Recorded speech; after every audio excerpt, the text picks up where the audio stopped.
части света. Никогда в жизни, абсолютно, ни одна сила меня не заставит неконституционно поступить. Я в то же время не согласен с тем, кто там говорит, что там надо любым образом проводить мероприятия. Я категорически противник проведения каких-то там мероприятий в масках, без опознавательных знаков, затемненных стеклах.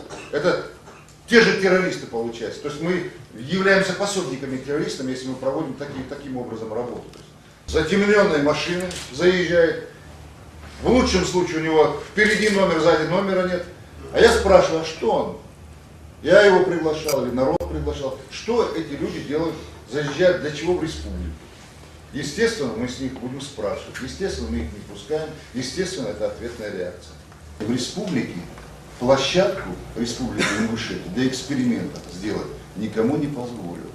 А то, что вы спрашиваете, это будет, к сожалению, продолжаться до тех пор, пока те деньги, на их, которые брошены, они не кончатся. Потом будет опять, потом будет какая-нибудь новая технология, потом опять к нам вернутся, и потом опять начнется информационный терроризм по отношению к республике.